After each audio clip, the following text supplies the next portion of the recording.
విఘ్నేశ్వర షణ్ముఖ పార్వతీ సమేత పరమేశ్వరాయ నమః. Ramadevi astro and వాస్తు ఛానల్ని వీక్షిస్తున్న ప్రేక్షకులకు స్వాగతం. షష్టగ్రహ కూటమి. షష్టగ్రహ కూటమి వల్ల ప్రళయం వస్తుందా?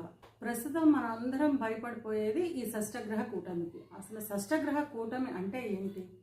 షష్ట అంటే 6 గ్రహాలు, మొత్తం మనకి నవగ్రహాలు కదా. ఈ 9 గ్రహాల్లో గురు, కుజ, కేతు ఈ 3 గ్రహాలని మినహాయిస్తే మిగిలిన 6 గ్రహాలు కలిసి ఒకే రాశిలో సంచారం చేయబోతున్నాయి అన్నమాట. అవి ఏంటంటే శని, రాహు, రవి, శుక్రుడు, బుధుడు, చంద్రుడు.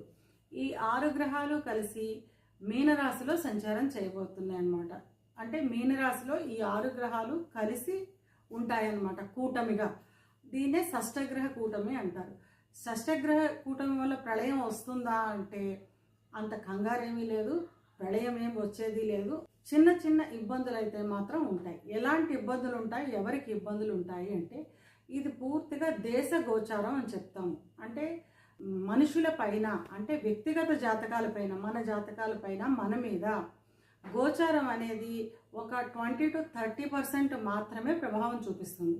మిగిలింది మన జన్మ జాతకంలో దశలు, అంతర్దశలు జరుగుతాయి కదా, దాని ప్రభావం అధికంగా ఉంటుంది. అంటే మన జన్మ జాతకంలో దశలు, అంతర్దశలు బలంగా ఉండి యోగకారక దశలు జరుగుతుంటే ఈ షష్టగ్రహ కూటమి మన ఏమీ చేయదు. మనని రోడ్డుకి తీసుకొచ్చేస్తుంది, మన ఆరోగ్యం నాశనం అయిపోతుంది, ఇలాగ భయపడే వాళ్ళు చాలా మంది ఉన్నారు. అంత ఇబ్బంది అయితే లేదు. ఎవరెవరికి ఏ రాశిలో వారికి ఇబ్బంది ఉందో కూడా తర్వాత ఇంకో వీడియోలో చూద్దాం.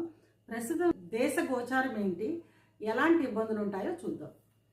ఈ 6 గ్రహాల్లో ఏవే గ్రహాలు అంటే షష్టగ్రహ కూటమిగా, అంటే 6 గ్రహాలు కూటమిగా ఏర్పడినప్పుడు ఆ 6 గ్రహాల్లో ఏ గ్రహాలు ఉన్నాయి అనేది కూడా ప్రాముఖ్యత వహిస్తుంది.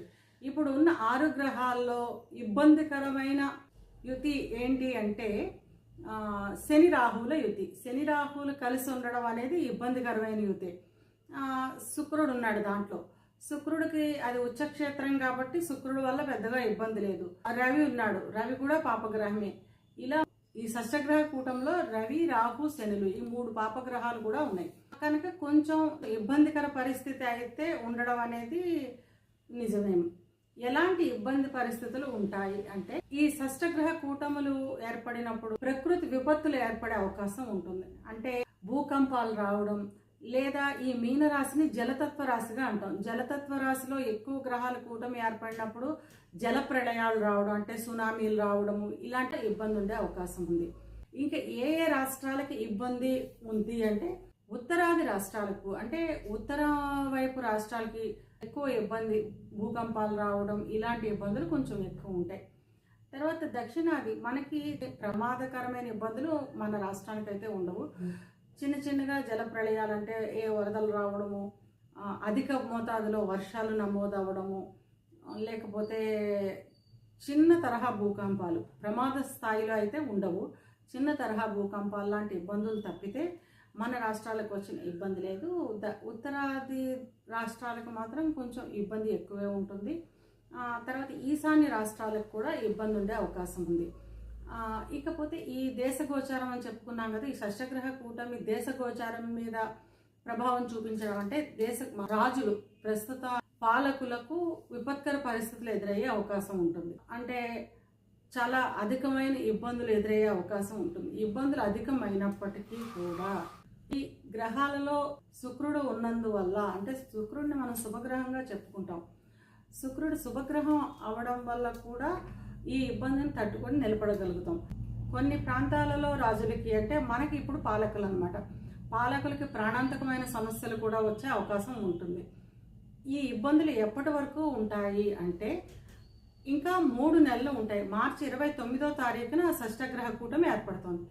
మార్చి 29 నుంచి జూన్, జూలై మాసాల వరకు ఈ షష్టగ్రహ కూటమి ఇబ్బందులు అయితే ఉంటాయి. అంటే షష్టగ్రహ కూటంలో ఒక్కొక్క గ్రహము వచ్చి చేరుతోంది. అంటే రాహువు అక్కడే ఉన్నాడు, మీన రాశిలోనే ఉన్నాడు, శుక్రుడు ఉన్నాడు, రేపు 15 తర్వాత రవి వస్తాడు. ఇలా ఒక్కొక్క గ్రహంగా వచ్చి ఆ కూటమిలో చేరుతున్నాయి.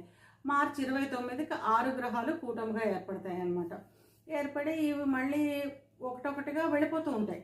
వెళ్ళిపోయినప్పటికీ కూడా మే 18 వరకు శని రాహువులు కలిసి ఉంటారు. శని రాహువులు కలిసి ఉండడం అనేది చాలా ప్రమాదకరమైన కాంబినేషన్గానే చెప్తాం. కాబట్టి కొంచెం జాగ్రత్తగా ఉండవలసిన అవసరం అయితే ఉంటుంది. ఈ ఇబ్బందులు జూన్ జూలై మాసాల వరకు ఉంటాయి.